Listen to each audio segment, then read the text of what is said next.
பாலைவனம் என்றாலே நம் நினைவுக்கு வருவது சுட்டெரிக்கும் வெயிலும் பறந்து விரிந்த மணல் பரப்பும் தான். ஆனா அதற்கு முற்றிலும் மாறான ஒரு தனித்துவமான தன்மை கொண்டதுதான் இந்த பாலைவனம். ஆசிய கண்டத்தின் நடுப்பகுதியில் அமைந்துள்ள இந்த பாலைவனம் உலகின் மிக முக்கியமான மற்றும் விசித்திரமான குளிர்ச்சியான பாலைவனங்கள்ல ஒன்றாக இருக்கு. இந்த பாலைவனத்துல மணல் குன்றுகளுக்கு பதிலா பாறைகளும், சுட்டெரிக்கும் வெயிலுக்கு பதிலா உறைபனி காற்று வீசும் ஒரு விந்தையான இடம் தான் இந்த பாலைவனம். மங்கோலிய மொழியில நீர் இல்லாத இடம் என பொருள்படும் இந்த பாலைவனம் உலகின் 5வது பெரிய பாலைவனமாகவும் ஆசியாவின் 2வது மிகப்பெரிய பாலைவனமாகவும் இந்த பாலைவனம் இருக்கு.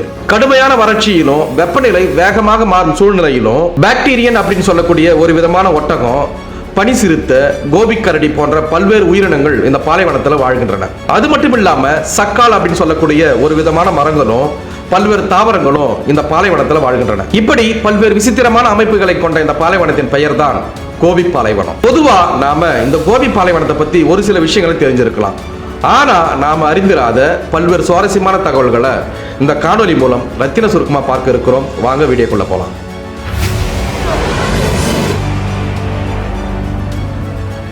கோபி பாலைவனம் கிழக்கு ஆசியாவில் மங்கோலியாவின் தெற்கு பகுதியிலும் மற்றும் சீனாவின் வடக்கு மற்றும் வடமேற்கு பகுதியிலும் பறந்து விரிந்திருக்கு.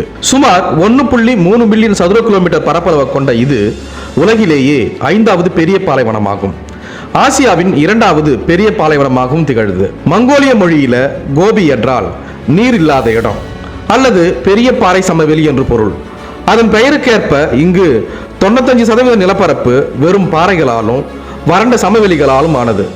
வெறும் 5% மட்டுமே மணல் குன்றுகள் நிறைந்து காணப்படுகின்றன. இந்த பாலைவனம் கடல் மட்டத்திலிருந்து சுமார் 3000 முதல் 5000 அடி உயரமுள்ள ஒரு பெரிய பீடபூமியில் அமைந்துள்ளது. உயரம் அதிகரிக்க அதிகரிக்க வெப்பநிலை குறையும் என்ற விதிப்படி இந்த உயரமான அமைவிடமே இதன் கடும் குளிருக்கு முக்கிய காரணமா இருக்கு. இந்திய பெருங்கடல்ல இருந்து வீசும் ஈரப்பதமிக்க காற்றை தெற்கே உள்ள இமயமலை தொடர்கள் தடுத்து விடுகின்றன. இதனால மழையை தரும் மேகங்கள் கோபி பாலைவன பகுதியை வந்தடைவதே கிடையாது. ஆண்டுக்கு சராசரியா 7 அங்குலத்திற்கும் அதாவது 178 மில்லிமீட்டர் குறைவாகவே இங்கு மழை பொழிகிறது. இதனால கடுமையான வறட்சியை சந்திக்குது இந்த பாலைவனம். வடக்கே உள்ள சைபீரிய பகுதியிலிருந்து வீசும் கடுமையான உறைபனி காற்று எந்தவித தடையுமின்றி கோபி பாலைவன பகுதிக்குள் நுழையுது. இது குளிர்காலத்துல இப்பாலைவனத்தின் வெப்பநிலையை தலைகீழா மாற்றுகிறது. கோபி பாலைவனத்துல கோடை காலத்துல வெப்பநிலை 45 டிகிரி வரை உயர்ந்தாலும் குளிர்காலத்துல அது -40 டிகிரி வரை மிக கடுமையாக குறையும். சில நேரங்களில் ஒரே நாளுக்குள்ள 35 டிகிரி வரை வெப்பநிலை மாறுபடும் விந்தையும் இங்கு நடக்கும். இவ்வளவு கடுமையான தட்ப வெப்பநிலை இருந்த போதிலும் இந்த சூழலுக்கு ஏற்ப தங்களை மாற்றிக்கொண்ட தனித்துவமான உயிரினங்கள் இங்கு வாழ்கின்றன. 2 திமில்களை கொண்ட காட்டு பாக்டீரியன் ஒட்டகங்கள், பனி சிறுத்தைகள், கோபி கரடிகள் மற்றும் காளைகள் இங்கு வாழ்கின்றன. குளிர்கால குளிரை தாங்கும் வகையில இந்த ஒட்டகங்களுக்கு அடர்த்தியான முடிகள் வளர்வது இயற்கையின் விசித்திரமாகும். மிக குறைந்த நீரை பயன்படுத்தி வளரக்கூடிய சக்சால் மரங்கள் மற்றும் சிறிய முதற் செடிகள் மட்டுமே இப்பாலைவனத்தில் காணப்படுகின்றன. பண்டைய காலத்துல ஆசியாவையும் ஐரோப்பாவையும் இணைத்த புகழ்பெற்ற பட்டுப்பாதை இப்பாலைவனத்தின் வழியாகவே அமைந்திருக்கு. வர்த்தகர்கள் மற்றும் பயணிகள் இந்த ஆபத்தான குளிர் பாலைவனத்தை கடந்துதான் பயணம் செய்யணும். மேலும் மார்கோ போலோ போன்ற புகழ்பெற்ற உலக பயணிகள் தங்கள் குறிப்புகள்ல இப்பாலைவனத்தை பற்றி பதிவு செஞ்சிருக்கிறாங்க. கோபி பாலைவனம் என்பது இயற்கையின் அதீத மாறுபாடுகளையும் சவால்களையும் தாங்கி நிற்கும் ஒரு புவியியல் அதிசய மகுடமாகும். கடுமையான உறைபனி குளிரும் வறண்ட பாறை சமவெளிகளும் கொண்ட இப்பாலைவனம் பூமியின் பல்லுயிர் பெருக்கத்திற்கும் காலநிலை சமநிலைக்கும் இன்றும் ஒரு முக்கிய அரணாக திகழுது. கோபி பாலைவனம் மிகவும் குளிரானது. குளிர்காலத்துல பனிப்பொழியும் அளவுக்கு குளிரானது. சில சமயங்கள்ல மணல் குன்றுகளை உறைபனி மூடிவிடும். இது வடக்கு பகுதியில் அமைந்திருந்தாலும் கடல் மட்டத்திலிருந்து சுமார் 910 1520 மீட்டர், அதாவது 2990 4990 அடி உயரத்தில் இருப்பதாலும் ஏற்படுது. கொளுத்தும் வெப்பம் இல்லாத போதிலும் கோபி பாலைவனம் திறந்த வெளியில உள்ளதுடன் உலகின் மிக கடுமையான வெப்பநிலையை கொண்ட பகுதிகளில் ஒன்றாக இருக்கு. 24 மணி நேரத்துக்குள்ள வெப்பநிலை 35 டிகிரி செல்சியஸிலிருந்து 63 டிகிரி ஃபாரன்ஹீட் வரை மாறக்கூடும். பாலைவனம் பற்றிய பரவலான வரையறை கருத்துக்கு மாறா கோபி பாலைவனம் என்பது வெறும் மணல் பரப்பு மட்டுமல்ல. உண்மையில கோபி பாலைவனத்தின் பெரும்பகுதி பாறைகள் திறந்த நிலையில உள்ளது. கோபி பாலைவனத்துல வெறும் 5% மட்டுமே மணல் குன்றுகளாகும். மங்கோலிய கோபி பாலைவனத்தை கிழக்கு கோபி பாலைவன புல்வெளி, அலாசார் பீடபூமி அரை பாலைவனம், கோபி ஏரிகள், பள்ளத்தாக்கு பாலைவன புல்வெளி, ஜுங்காரியின் படுகை அரை பாலைவனம் மற்றும் தியான்ஷான் மலைத்தொடர் என 5 வெவ்வேறு சூழல் மண்டலங்களாக பிரிக்கலாம். கோபி பாலைவனத்தில் கோங்கோர் மணல் குன்று அமைந்துள்ளது. 12 கிலோமீட்டருக்கும் அதிகமான அகலம், 180 கிலோமீட்டர் நீளம் மற்றும் 80 மீட்டர் உயரம் கொண்ட இது உலகின் மிகப்பெரிய மற்றும் மிக அழகான மலர் குன்றுகள்ல ஒன்றாகும். கோபி பாலைவனம் தொல்பொருள் முக்கியத்துவம் வாய்ந்தது.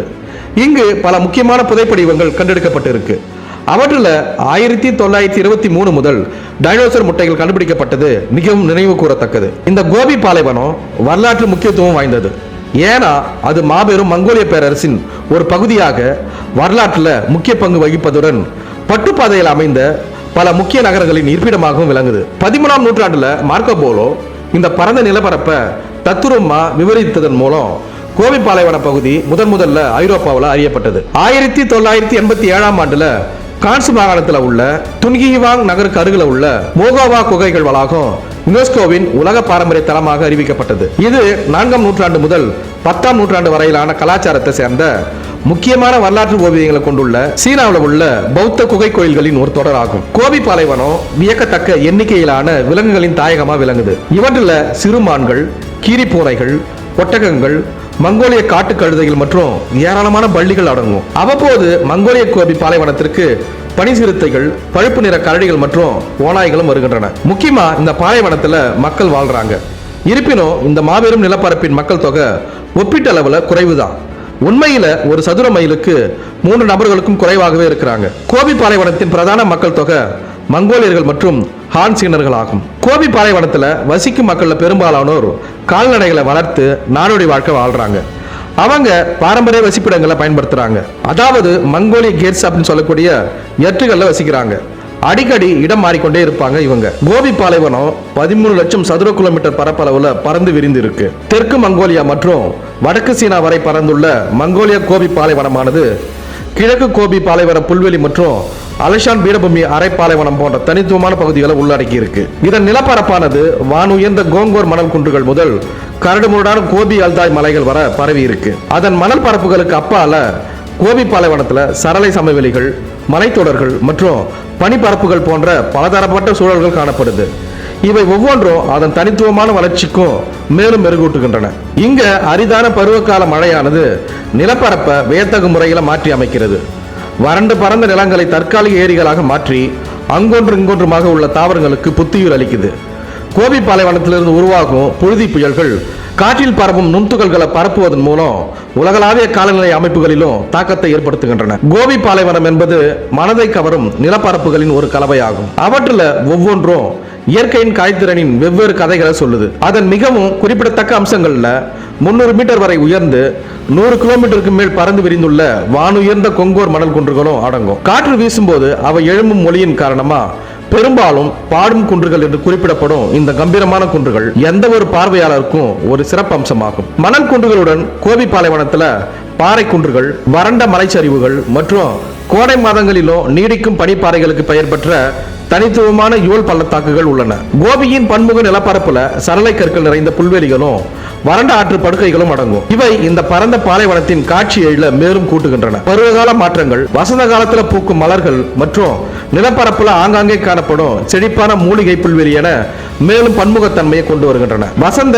மற்றும் இலையுதிர் கால வழிகாட்டப்பட்ட சுற்றுப்பயணங்கள் கோபி பாலைவனத்தின் மாறிவரும் நிலப்பரப்புகளை காண்பதற்கு சிறந்த வாய்ப்புகளை வழங்குகின்றன. இந்த பருவங்கள் இப்பாலைவனத்தின் இயங்குத்தன்மை எடுத்துக்காட்டி லேசான புல்வெளிகள் முதல் உயர்ந்த மலைகள் வர அதன் அழகின் புதிய பரிமாணங்களை வெளிப்படுத்துகின்றன. கோபி பாலைவனம் ஒரு இயற்கை அதிசயமாகும். வரலாற்று சிறப்புமிக்க பிராந்தியமாகவும் விளங்குது. பட்டுப்பாதை காலத்துல இது கிழக்கையும் மேற்கையும் இணைத்து பொருட்கள், கலாச்சாரங்கள் மற்றும் கருத்துகளின் பரிமாற்றத்தை எளிதாக்கும் ஒரு முக்கிய வர்த்தக பாதையாக செயல்பட்டது. யுனெஸ்கோவின் உலக பாரம்பரிய தலமான மோகோவோ குகைகள் இந்த உயிரோட்டமான வரலாற்றுக்கு ஒரு சான்றாக விளங்குகின்றன. கோபி பாலைவனத்தின் மிக முக்கியமான வரலாற்று தலங்கள் ஒன்று 1820 டான்சா ராஜாவால் நிறுவப்பட்ட கமாரின் கீட் மடாலயம். கோபி பாலைவனத்தின் மையப்பகுதியில் அமைந்துள்ள இந்த பௌத்த மடாலயம் ஒரு ஆன்மீக மையமாக விளங்கியதுடன் இன்றும் ஒரு முக்கியமான கலாச்சார பாரம்பரிய தலமாக திகழுது. அதன் புனித தலங்கள் மற்றும் பாரம்பரிய ஓவோ கற்குவியல்களை கொண்ட சுற்றியுள்ள பகுதியானது இந்த வரலாற்று சிறப்புமிக்க இடத்தின் ஆன்மீக சூழலுக்கு மேலும் மெருகூட்டுகிறது.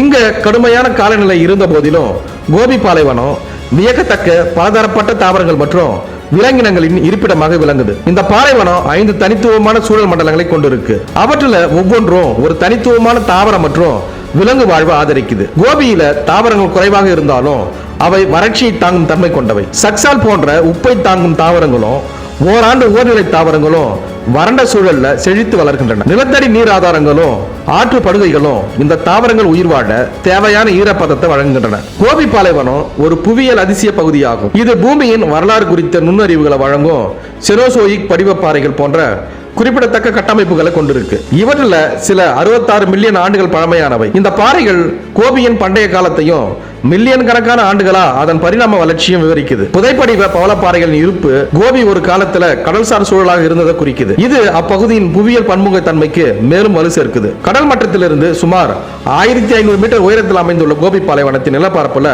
பரந்த சமவெளிகளும் உயர்ந்த மலைகளும் இருக்கு. இது ஒரு வியத்தகு மற்றும் மாறுபட்ட நில அமைப்பை உருவாக்குது. கோபி பாலைவனத்தின் பருவகால அழகு தனித்துவமானது. இலையுதிர் காலத்துல இது மற்ற மங்கோலிய பகுதிகளை விட நீண்ட காலம் வெப்பத்தை தக்க வைத்து ஆய்வு பயணங்களுக்கு இதமான காலநிலையை வழங்குது. வசந்த காலம் பூக்கு மலர்கள் மற்றும் புத்துயிர் பெற்ற நிலப்பரப்புகளுடன் கோபி பாலைவனத்திற்கு புத்துயிர் ஊட்டுது. சுருக்கமா சொன்னா கோபி பாலைவனம் என்பது வியக்கத்தக்க பன்முகத்தன்மையும் முக்கியத்துவமும் கொண்ட ஒரு பிராந்தியமாகும். ஆசியாவின் மிகப்பெரிய பாலைவனம் என்ற அதன் தகுதியிலிருந்து அதன் தனித்துவமான காலநிலை, பலதரப்பட்ட நிலப்பரப்புகள் மற்றும் வளமான வரலாறு வரை கோபி பாலைவனம் நம்மை கவர்ந்து இருக்கிறது. இப்பாலைவனத்தின் தொல்லியல் புதையல்கள், தனித்துவமான தாவரங்கள் மற்றும் விலங்குகள் மற்றும் கலாச்சார பாரம்பரியம் ஆகியவை இந்த அற்புதமான பிராந்தியத்திற்கு மேலும் மர்மங்களை சேர்க்கின்றன. இதே போல உலகில் நடக்கக்கூடிய பல்வேறு சுவாரஸ்யமான தகவல்களை, புது புது செய்திகளை உடனுக்குடன் தெரிந்து கொள்ள எங்களுடைய தமிழ் களஞ்சியம் சேனலை பின்தொடருங்க. மேலும் இது போன்ற பல்வேறு சுவாரஸ்யமான தகவல்களை அடுத்த காணொலி மூலம் விரிவா பார்க்கலாம். நன்றி.